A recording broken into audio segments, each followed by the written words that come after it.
Subscribe कीजिए हमारे channel अध्ययन विला को और लेटेस्ट वीडियो नोटिफिकेशन के लिए इस बेल आइकन को दबाएं।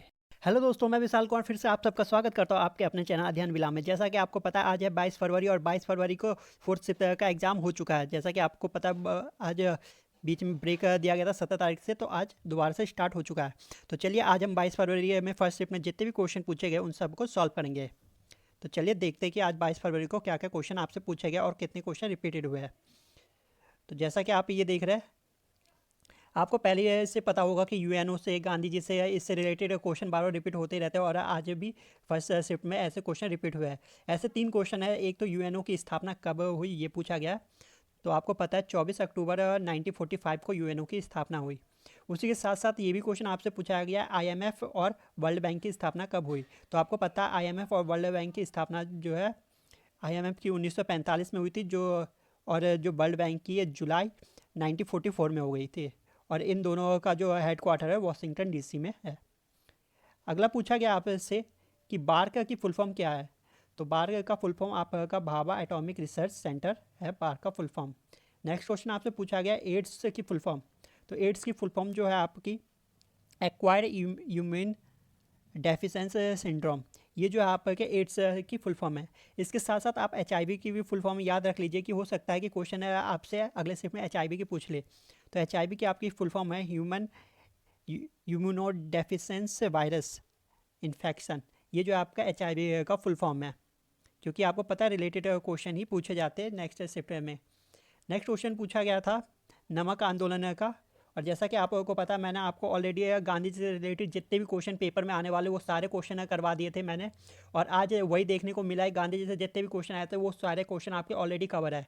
अगर जिनका भी आज पेपर था और वो गांधी जी से रिलेटेड हमारे वीडियो देख के गए थे, तो उनका सारे क्वेश्चन लग गया होगा। जैसा कि मैंने ट्रिक के साथ करवाया था, सारे डेट, एक भी डेट आप भूल नहीं सकते। जैसा इन्होंने नमक सत्याग्रह पूछा गया था, जिस नमक सत्याग्रह कब हुआ था। तो नमक सत्याग्रह, जिसे डांडिया सत्याग्रह भी कहते हैं, नमक मार्च जिसे डांडी सत्याग्रह भी कहते हैं, वो 22 मार्च 1930 को हुआ था।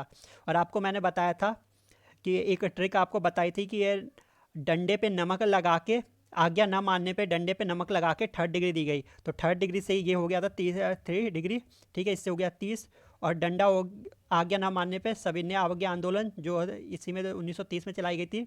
और डंडा से डंडा मार्च, डंडा सत्याग्रह, डांडी सत्याग्रह। और नमक से आपका हो गया था नमक सत्याग्रह। तो इस सब का मैंने ट्रिक से आपको इस तरह याद कराते हैं 3rd डिग्री से। इसी प्रकार करो या मरो का भी पूछा गया, जो कि आंदोलन पूछा गया, करो या मरो नारा कब दिया गया। तो ये गांधी जी द्वारा दिया गया था कब, भारत छोड़ो आंदोलन के समय 1942 में। तो ये भी मैंने आपको ट्रिक से करवाया था। जिन्होंने भी वो कंप्लीट वीडियो देखी होगी वो आई होप सारे के सारे क्वेश्चन करके आए होंगे। रॉयल एक्ट सत्याग्रह, ये 6 अप्रैल 1919 में हुआ था। क्वेश्चन आई थिंक इस क्वेश्चन में भी मुझे कुछ डाउट है कि वो बच्चों को भी डाउट था, तो आप मुझे नीचे कंफर्म करके बताइएगा कि सेम यही क्वेश्चन आया था या कुछ अलग था। अगला क्वेश्चन आपसे पूछा गया था कि बीएसएस में कितनी कंपनी कवर होती है। तो बच्चे ने बताया कि इस समय बीएसएस से रिलेटेड पूछा गया था कि वो टॉप कितने में आते हैं, और उसमें ऑप्शन दे रखा था 30, 50, 100। तो बीएसएस जो है टॉप 30 कंपनी में आती है, इसके अंदर टॉप 30 कंपनी कवर होती है। अगला क्वेश्चन आपसे पूछा गया था कि 2017 में कितने नंबर योजना खत्म की थी। तो 2017 में कोई योजना खत्म की गई थी, तो वो पूछा गया था। मे भी पंचवर्षीय योजना से पूछा गया होगा। तो पंचवर्षीय योजना, कितने नंबर की पंचवर्षीय योजना खत्म की गई थी। अगर पंचवर्षीय योजना है तो यहाँ पे कि 12वीं पंचवर्षीय योजना हो जाएगी, ठीक है। तो ऐसा ही कुछ क्वेश्चन आया था, आप मुझे कंफर्म बताइए क्या था। अगला क्वेश्चन पूछा गया था कि अनुच्छेद 161 के तहत किसको क्षमादान की शक्ति प्राप्त है। तो आपको पता है अनुच्छेद 161 हमारे देश में 2 जनों की क्षमादान की शक्ति प्राप्त होती है, एक राज्यपाल, दूसरा राष्ट्रपति। तो अनुच्छेद 161 के तहत राज्यपालों को क्षमादान की शक्ति प्राप्त होती है। और अगला जो है राष्ट्रपति, उसको अनुच्छेद 72 के अंतर्गत प्राप्त होती है। नेक्स्ट क्वेश्चन आपसे पूछा गया था कि 2019 में मैन ऑफ द मैच किससे चुना गया। तो बेन स्टॉक को जो है 2019 में बेन स्टॉक को जो है 2019 में मैन ऑफ द मैच चुना गया था। अगला क्वेश्चन आपसे पूछा गया कि ब्राज़ील में कॉफ़ी को किस नाम से जानते हैं। तो कहबा जो नाम है, वो ब्राज़ील में कॉफ़ी को कहबा नाम से जानते हैं। याद रखिएगा, पेपर में इंपॉर्टेंट हो सकते हैं, दोबारा रिपीट होने के चांस है। अगला क्वेश्चन पूछा गया कि फ्रेंच ओपन की किताब सबसे ज़्यादा किसने जीता। तो राफेल नडाल जो, उन्होंने फ्रेंच ओपन की किताब सबसे ज़्यादा बार जीती है, जो इस बार थी 13वीं बार जीती है, ठीक है। अगला क्वेश्चन आपसे पूछा गया था कौन सा कंप्यूटर की भाषा नहीं है, तो ये ऑप्शन से रिलेटेड होगा। इसमें मे भी एक ही ऑप्शन मुझे बताया गया था, जावा, और जावा ऑलरेडी कंप्यूटर के लैंग्वेज है। जावा हो गया, C++ हो गया, HTTP हो गया, कोबाल्ट हो गया, बेसिक हो गया, ये सारी लैंग्वेज है। तो इस तरह के अलावा जो भी आपका आंसर होगा वो आपका सही आंसर होगा। अगला क्वेश्चन आपसे पूछा गया कि first computer develop in India Asia.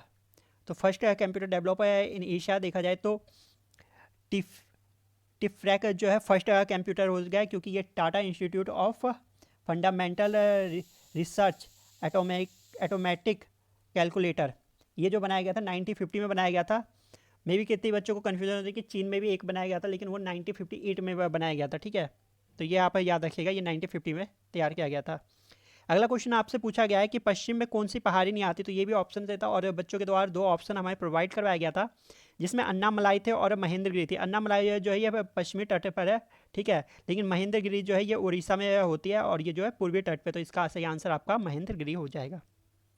अगला क्वेश्चन आपसे पूछा गया था कि 2021 में रेलवे के सीईओ कौन बने हैं। बच्चों ने अगर करंट अफेयर के साथ अवेयर है तो उन्हें अच्छी तरह पता होगी 2021 में कौन बने हैं। नहीं तो मोस्ट ऑफ बच्चे जो करंट अफेयर नहीं देखते, तो उन्होंने 90% बच्चों ने विनोद कुमार यादव ही लगाया होगा, और जो करंट अफेयर के साथ रेगुलर टच में थे वो उन्होंने सही किया होगा। जो सुनीत शर्मा जो है वह भी 1 जनवरी 2021 में सीईओ बने रेलवे के, ठीक है, और विनोद कुमार यादव उससे पहले थे। ठीक है, तो याद रखें, गलती मत कीजिएगा, एग्जाम में पूछे जा रहा है। अगला क्वेश्चन आपसे पूछा गया था कि अगला क्वेश्चन आपसे ये पूछा गया था कि कौन सा कार्बन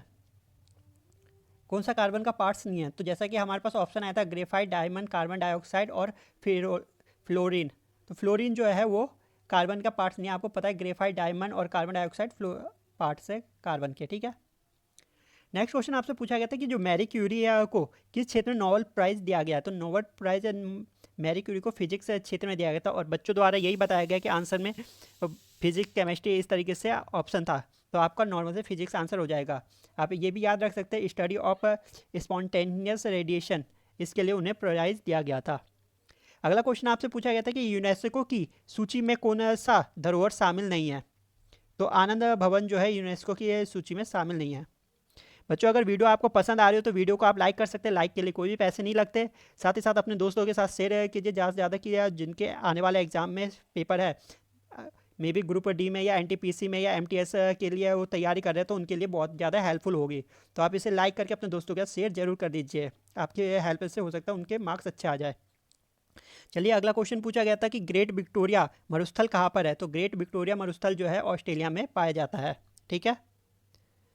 और एक ये भी क्वेश्चन है जिसका मुझे प्रॉपर आंसर मिल नहीं पाया, तो आप मुझे कमेंट करके ज़रूर बताइएगा कि ऐसा मतलब प्रॉपर क्वेश्चन नहीं आया था। यहाँ पे बताया था कि डी कुछ नाम था उनका, उनके नाम पे होता है डी कुछ है था, तो उनको हाल ही में मृत्यु हुई है। तो उनको पद्मश्री किस सन में मिला था। तो उनका नाम यहाँ पे हमारे पास स्टूडेंट को याद नहीं था, तो इसका नाम नहीं पता चलता। अगर आपको याद हो तो आप ज़रूर बताइएगा कि क्या नाम था, फिर उनको पद्मश्री किस में मिला है, ठीक है, उसके हिसाब से आपका होगा, ठीक है। तो आई होप दोस्तों आपको वीडियो पसंद आई होगी। अगर आपको पसंद आई हो तो आप इसे शेयर कीजिए, लाइक कीजिए। साथ ही साथ अगर आप पहली बार चैनल पे आए तो इसे सब्सक्राइब करके बेल आइकन पे क्लिक कर लीजिए, क्योंकि ऐसे ही रिलेटेड वीडियो मैं आपके साथ लेके आता रहता हूँ जो आपके लिए बहुत ज़्यादा हेल्पफुल होता है। और आपको पता है मैं लास्ट टाइम में आपको गांधी जी से रिलेटेड आपके वीडियो ला के दिया था, वो भी सारे ट्रिक और कंसेप्ट दोनों एक साथ मर्ज करके मैंने लेके आया था आपके लिए, जिससे कि आपके इस एग्ज़ाम में भी 3 क्वेश्चन देखने को मिले हैं। तो जल्दी जल्दी आप इसे सब्सक्राइब कर लीजिए और बेल आइकन को प्रेस करना बिल्कुल मत भूलिएगा। तो चलिए दोस्तों मिलते हैं नेक्स्ट वीडियो में, जब तक के लिए धन्यवाद।